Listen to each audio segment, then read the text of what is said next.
So, as I don't know where you would have to be not to have heard that the assassin, the murderer of Charlie Kirk, was captured today. Actually, was handed over to authorities by his father, by his parents, who had figured out that it was him. He had admitted it to them, or at least indicated, gave them enough reason to believe that it was him. And they actually called the authorities through a friend of the family, and had their son arrested. So good for the parents who put justice and honor really above I don't know, the idea of family ties. And as I told you yesterday, I hate to pat myself on the back, but I got to do it sometimes. I was right again. The assassin was not a trained professional. He was not a foreign agent. Now, I know some of you will say, oh no, this is just a cover-up. This is all pretend. The real assassin is still out there. You don't know, Yaron. What are you talking about? This is the cover-up. But the reality is that he does not work for the Mossad. He does not work for the Ukrainian secret police. He does not work for the FBI or the CIA. Or for that matter, he does not work for the Democratic Party. The assassin is a 22-year-old. His name is Tyler Robinson. This is a kid that grew up in a middle-class neighborhood. Parents, from what I can tell, and a lot of what we're getting right now is, fog of war kind of stuff. So that caveat. Parents are Republican. Introduced a gun culture by his parents. So he learned to shoot. And I guess is a good marksman. What can I say? But not a professional. Smart. This kid traveled with his parents, seemed to have a happy childhood, and smart. Had a 4.0 GPA and I can't remember what ACT score that put him in the top 1% of American students. But was accepted with a big scholarship with, from what I read, $32,000 to Utah State, Utah something, and dropped out after one semester. So yeah, I mean, this is in response to, this is from the Utah Board of Higher Education. In response to the arrest of suspected in killing of Charlie Kirk, we can confirm that Tyler James Robinson is a third-year student in the electrical apprenticeship program at Dixie Technical College. He briefly, one semester, attended Utah State University, one semester in 2021, and received concurrent enrollment credit through Utah Tech University while in high school, 2019-2021. So somebody who was smart, who got into Utah State with a very good score and a big scholarship, but then dropped out after a semester, which is strange. Although if you read many of the right-wing commenters, what are they going to say? They're telling you, oh no, he was radicalized in that one semester, radicalized and became a nut from that one semester and left. Probably more likely from one semester like that, smart kid, probably mental health issues. But we don't know. We just don't know. We don't know. And he's going to technical school. Lives with his parents and is a gamer. He plays video games. Is, quite often on as a significant present on, from what we can understand, again, everything's tentative, Discord, 4channel, the stuff that where gamers hang out.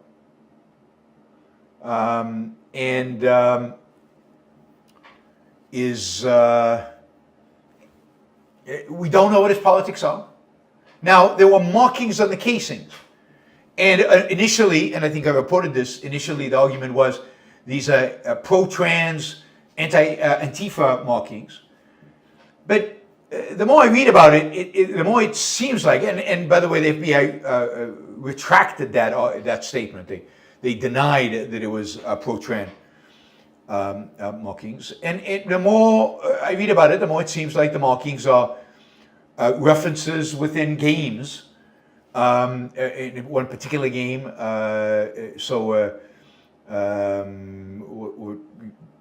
what's the game here? I don't know what these names of these games are. Helldivers 2. So here are some of the references supposedly that were used on the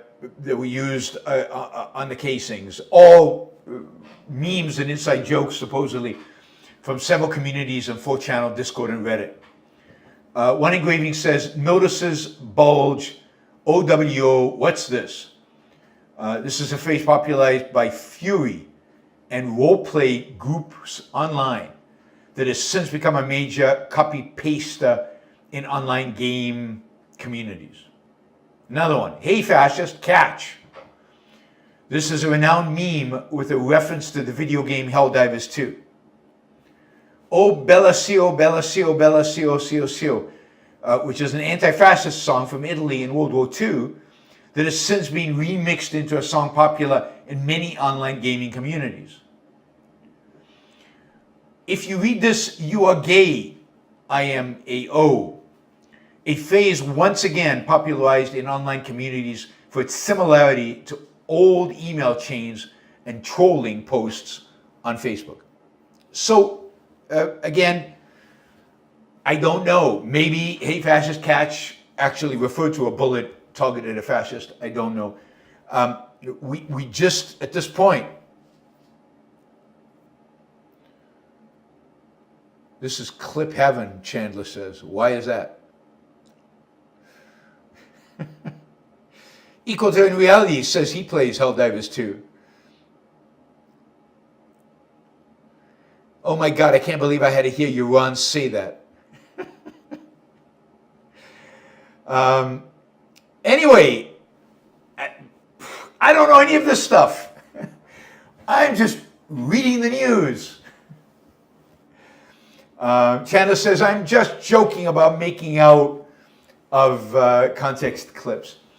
So the point here is we don't yet know what this kid's political affiliation is. Now, the right is clearly saying he's a progressive. Of course he's a progressive. He's an anti-fascist. He called Charlie Kirk a fascist in some family conversation that was overheard that is being reported. So he's obviously a fascist. He's obviously a leftist. He's obviously a progressive. And that's what motivated him. He's a leftist. This is what drove him. Other people are saying, primarily people on the left, are saying, no.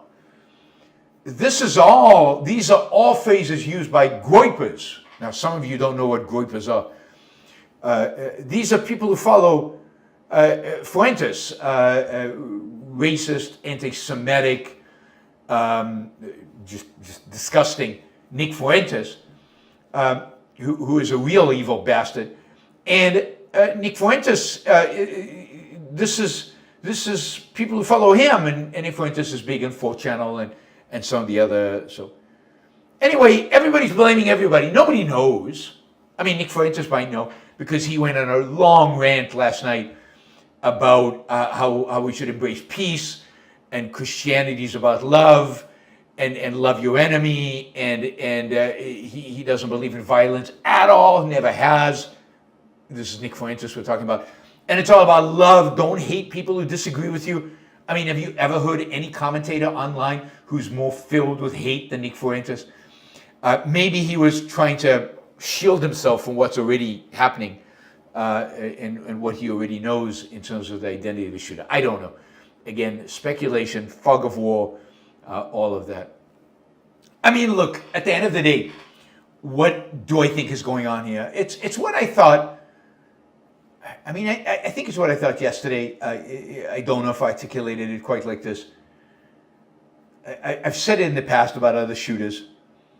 I mean, this guy has the profile, or at least from what we can see now, this guy has the profile of a school shooter. I think I said this. Yeah, I remember when I said this. I said this about the shooter who tried to assassinate Donald Trump. Same thing. A profile of somebody who could have become a school shooter. Alone in their mother's basement, playing video games, obviously going through some really horrific mental crisis, wants to make it to the front page of the newspaper, probably in this case doesn't quite want to die like a school shooter obviously often kills themselves. Here, this is not suicidal. They want to be caught. They want to see the result. Maybe there's an element of politics here. Maybe he's some progressive who hates Charlie Kirk. That's quite possible. But it's also likely that even if that's true, this is some crazy, sick person who knows how to use a gun, wants to show the world, and who wants to be perceived as a hero, like from his video games, of which I know nothing. Yeah, he shot somebody, big deal. And notice, and this is true of Maggiano, the guy who shot the United Healthcare CEO. Notice how calm these people are after shooting somebody. Like, they're both amateurs, and yet they both were incredibly calm, set it up, shot the person. The guy shot the CEO of United Healthcare, shot him several times, I think, walked away, dumped the gun, very calm. Here, ran off the roof, jumped, hid the gun.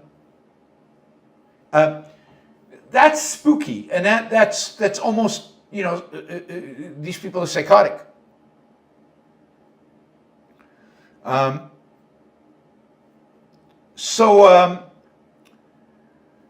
have to wonder, why did he drop up cottage? What happened? The stuff you wrote in the bullets, is it indeed out of video game stuff and online chat, or is it really political? The bad stuff he said about Charlie Kirk, is that because he's a leftist? Is that because he's just angry at the world? Where does it come from? We don't know. But there's no strong evidence that this guy has strong political opinions. There's no evidence that he belonged to any group. There's no conspiracy here. There's no leftist conspiracy to kill right-wing influencers. I mean, it's political violence, but I mean, look, even in the 60s, the actual people who did the killing were nobodies. It wasn't a conspiracy to kill civil rights leaders. It wasn't a conspiracy to kill the president. Probably, I mean, unless you believe in RFK. It wasn't some politically motivated. It was a crazy individual who had political beliefs maybe, but a crazy individual who went off and killed an individual. And that's exactly what's happening here. This could very well turn into a horror story if people interpret it as, no, this is the left did it, or the right did it, or this is justified. I mean, the scariest stuff, I mean, other than the actual murder, I mean, murder is always horrific, always scary, always pointless, and just gratuitous violence, and it's just horrifying. But you're going to get that. I mean, we live in a country where people have guns and where people are violent, and you're going to get that. The question is, how do we respond? So the scary part of this is the response by some that celebrated this. The people who thought this was great, good riddance. The people who have an indifference to violence, who are eager to celebrate it when it's their political opponent. That is what is scary. And then on the flip side, that's primarily the left. What's scary is the right willing to condemn everybody on the left for this act, kill them all, or round them up, or shut down the Democratic Party, or I don't know what they actually intend, what the actual, goal is, what they actually want to do. I mean, here's Matt Walsh published on the Daily Wire Twitter feed. Charlie tried to have a conversation with you on the left, and you killed him for it. You, the left, you killed him. Not this one individual. You, your tribe, killed him. You're killing us in our churches. There was this trans person who went and killed a bunch of Christian in a church. Okay, but you, it's the left is doing this. You try to kill our president. As far as I know, the guy who tried to kill President Trump was not part of any big leftist movement. He was, again, a lone shooter with mental problems who was trying to make a headline. You celebrate Charlie's death, that I agree with. It's time for good to fight back against evil. Now, what does he mean by fight back? Because the right is very vocal. If he means argue, if he means fight back intellectually, well, I mean, it's what Charlie did and what the right does all the time. They're constantly online fighting back. The right is not silent at all. So what does he mean by fighting back? What's different now? What has changed? Well, what's changed is he means with violence. He can't mean anything else. He means with violence. It's time we violently go after you. And I don't know if Matt Walsh thinks that he is going to do it, rally his people to do it, or if he thinks Donald Trump will do it for him. I don't know. But that's scary. So the left's indifference or support of the killing of Charlie, at least I'd say none of the big celebrity left, but we're talking about the students on campuses left. That's scary, horrifically scary. And the right's eagerness to get into battle, violence, in response to this is scary. So nothing's new. We have a loony left and a loony right. They're both nuts. I mean, nuts is not the right term because they're both philosophically evil and corrupt. Nuts is too much a mental health issue.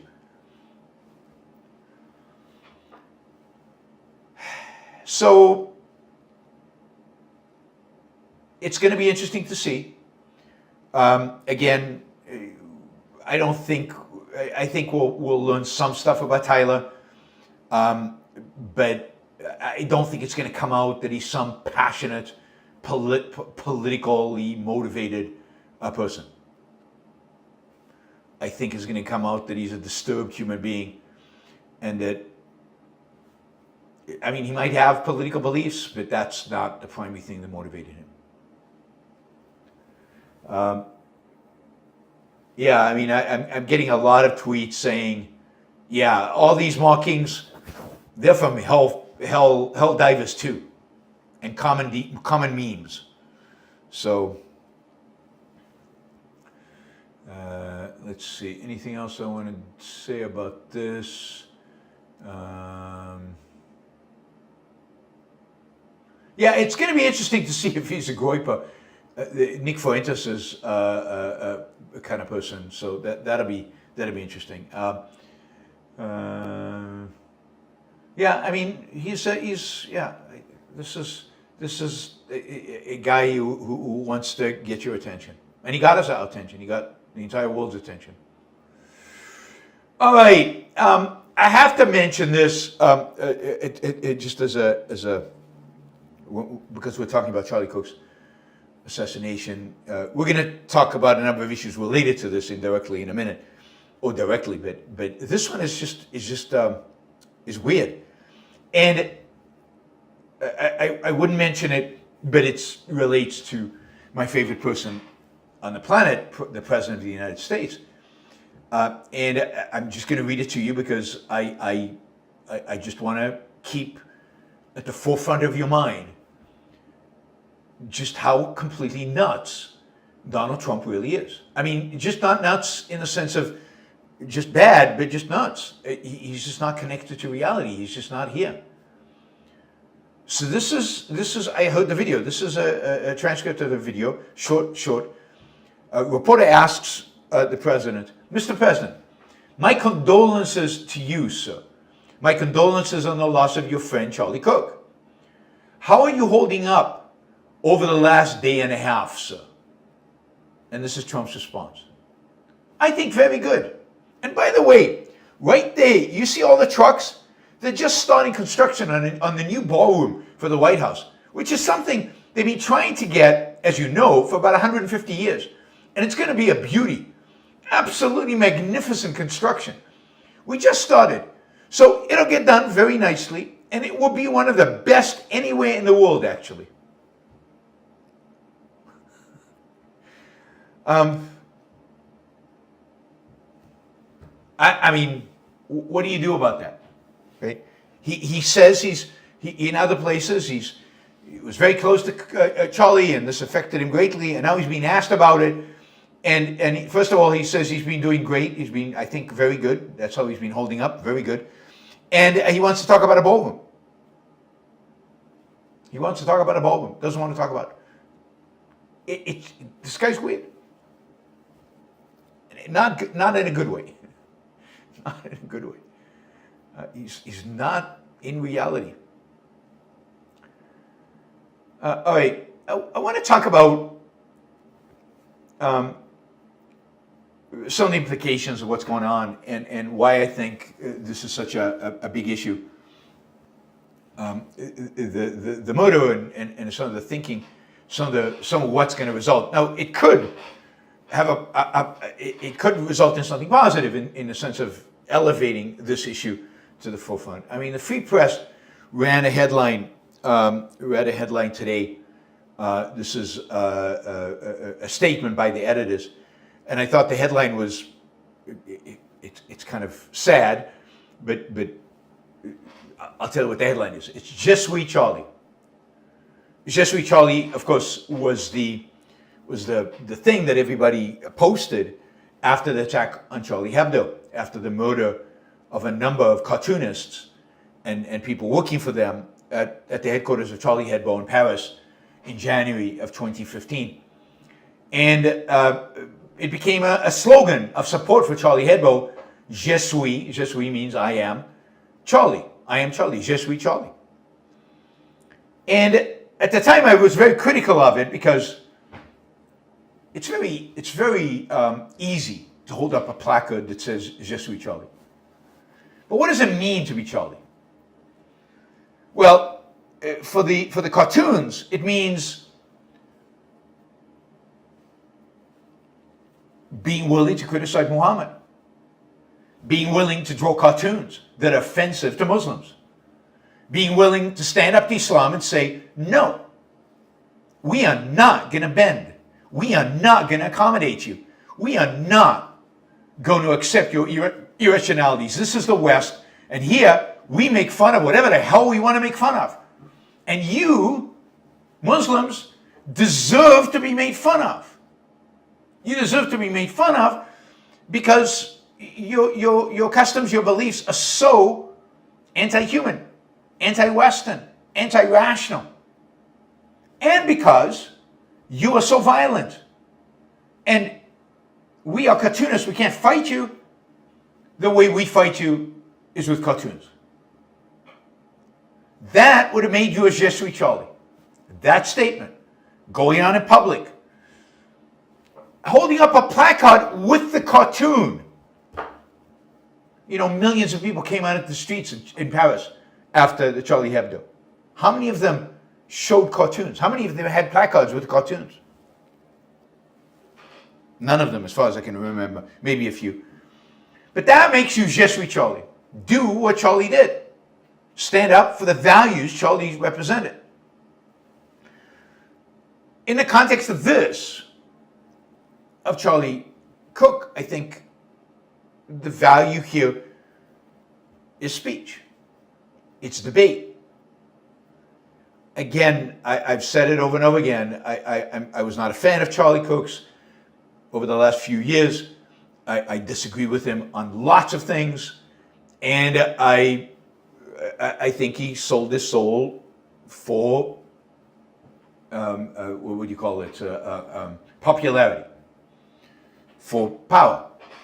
I've been criticized for saying he lost power, but I knew Charlie before and I knew Charlie after, and yes, I think he got blinded by the schmoozing with the Trumps. But anyway, it doesn't matter. Just like I don't like a lot of the cartoons that Charlie Hebdo put out there. I thought many of them were offensive, stupid. Many of them were anti-capitalist. Many of them were anti-Western. So I don't like. Charlie Hebdo is a left-wing magazine, and I disagree with much of what it publishes. Je suis Charlie represents not your agreement with the ideas, but the principle that they have the right to state them as they want to. Charlie Kirk was, whoever this guy turns out to be ideologically, his killing was interpreted as an effort to silence him. And I think a lot of public figures, Ben Shapiro seems like is canceling a campus tour. I think a lot of people have taken this. The risk of speaking has now gone up. The risk of stating your opinion has now gone up. What would it mean to say Je suis Charlie?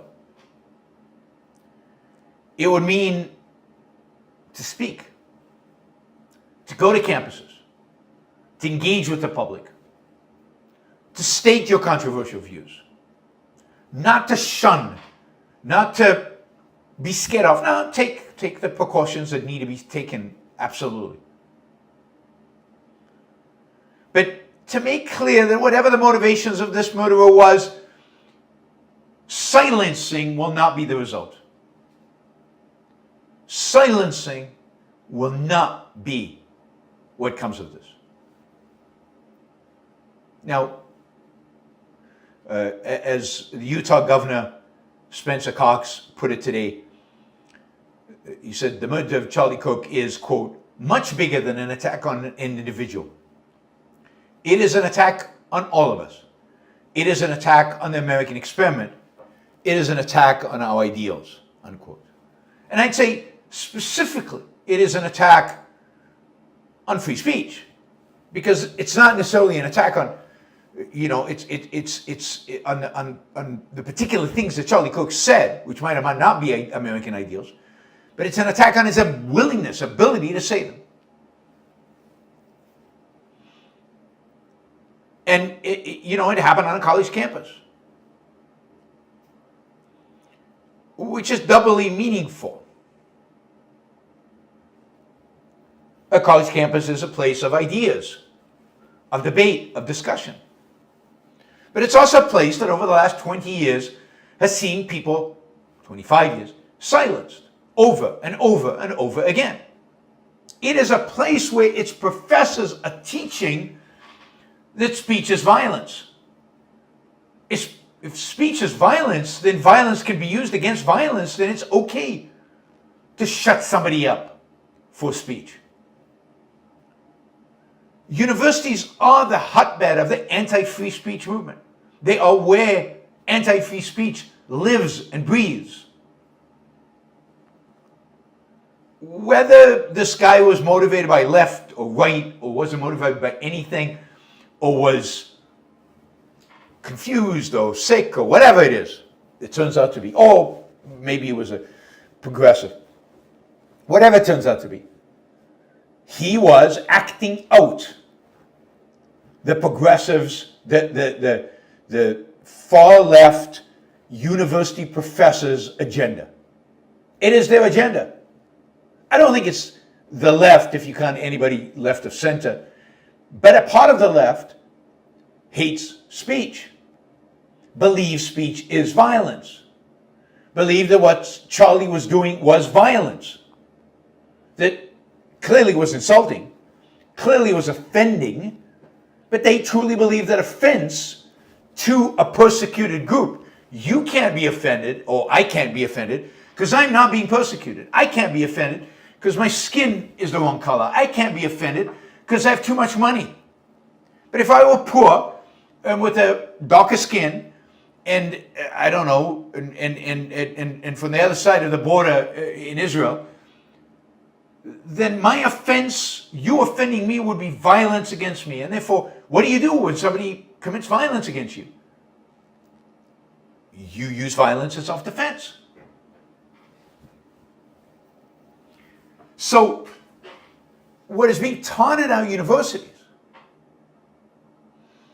is that violence to silence people is sometimes right. This is the justification for rioting and not allowing a speaker to speak, which is violence. This is justification and the rationalization for Antifa. Using violence against speakers to silence them, as they did against me when they rushed the stage at King's College and took away the microphones and tried to take over the event. That was violence. Indeed, one of the security guys who was at the door landed up in hospital.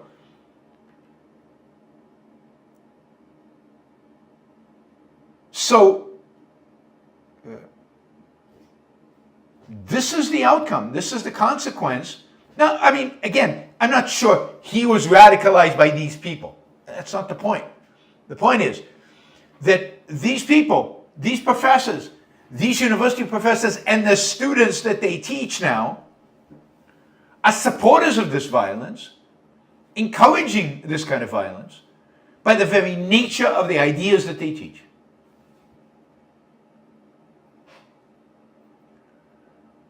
And the way to fight that? The way to fight that is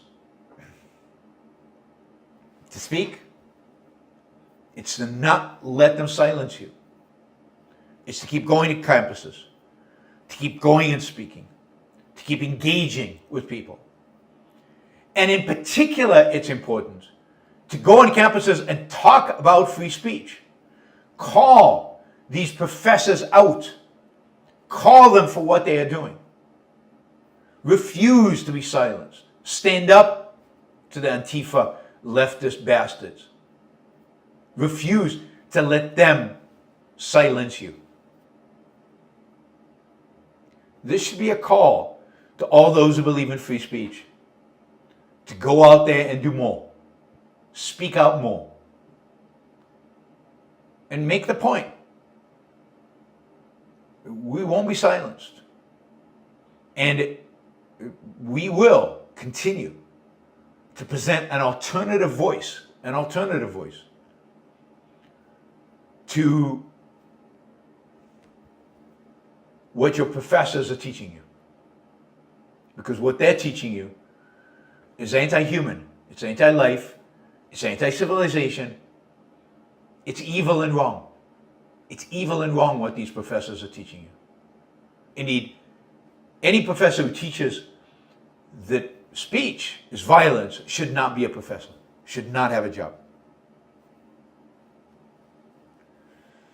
So, it's scary times. If you look at polls of students,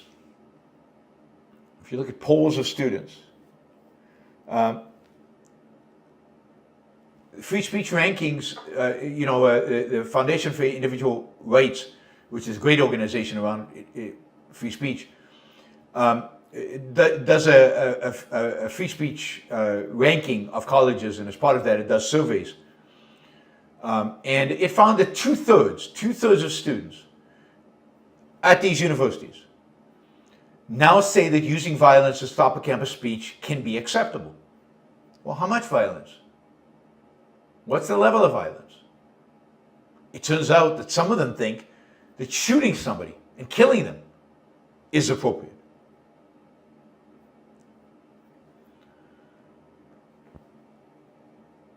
Now, but it's not just college campuses. In a national survey conducted by the same organization, Respondents were shown a list of 8 reading from an op-ed that was just published in the Wall Street Journal. Respondents were shown a list of 8 politically divisive and potentially offensive statements, like all whites are racist oppressors, America got what it deserved on 9/11, January 6th was a peaceful protest. They were then asked to select the statement they found most offensive from the list.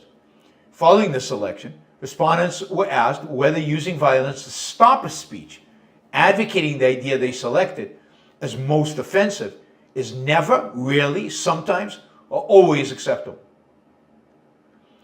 The good news is nearly 80% of Americans reject efforts to silence speech they find personally offensive. Large majorities of Democrats, 77%, Independents, 80%, Republicans, 82%, all saying violence is never accepted. This is outside the universities. The bad news is that the story changes dramatically when looking across generations. While 93% of baby boomers and 86% of Generation X say violence is never acceptable, only 71% of millennials and this is shocking, only 58% of Generation Z do.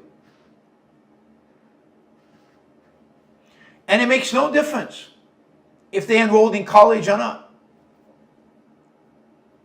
It makes no difference if they're enrolled in college. Generation Z has been raised to believe that speech is violence.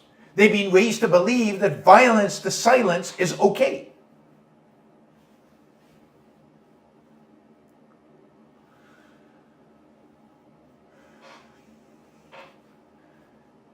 So this is not just academia.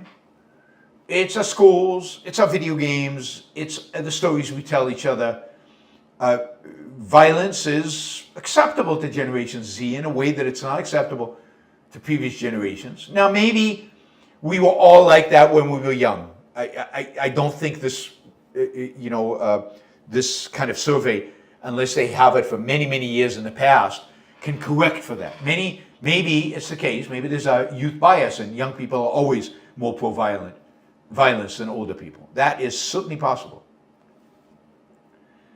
But it's not obvious. This political polarization, the kind of language our politicians use, the kind of macho, show-offy that our the people like Nick Fuentes and not to put them in the same category, but similar category, Matt Walsh and others who are aggressive and use language of violence. And use language, more than that, use language that vilifies either side in ways that are, I think, often irrational. We live in a political climate that encourages people to treat their opponents, other people, as threats, as violent threats. And as our rhetoric increases, and Donald Trump is chief among those, I think, who encourage this, but as the polarization increases, and as the pundits on both sides become more emotionalist, use more the rhetoric of violence, it's not surprising that young people view the only way to deal with their opposition in terms of violence. There is a lot of work to do. There's a lot of work to do. And the work is ideological, philosophical, fundamental. We need to remind people, or maybe to teach them for the first time, the values that made the West, the values that made it possible for them to sit in their basement playing video games. The values that made us wealthy and successful, the values that made America, America. And the value of debate and speech. Now, the fact that you have a right to speak doesn't mean what you say is good, doesn't mean what you say is valid, doesn't mean what you say even deserves a hearing. But the way to take away the desire to hear is to walk away. It's not to shoot somebody. It's not to slap somebody. It's not to yell to stop him from speaking. It's to walk away or speak against him. I disagree with Charlie about a lot of things.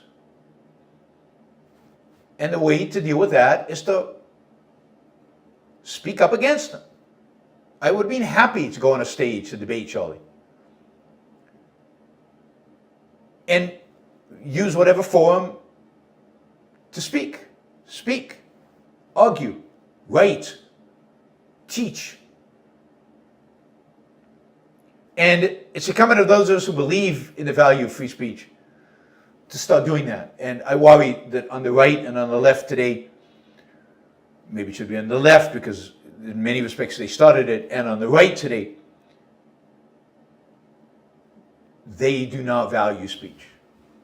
Even some of the people on the right who claim to be defenders of free speech do not value speech. They're defenders of speech they like, of speech they want.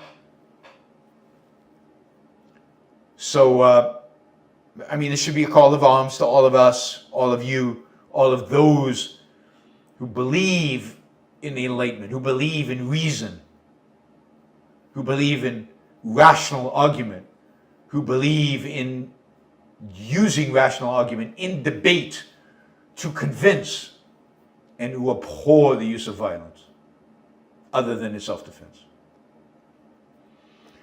All right, that is my spiel and a call to arms, a call to action with regard to free speech. It's what we need more of. More people standing up in defense of this essential right that protects all other rights.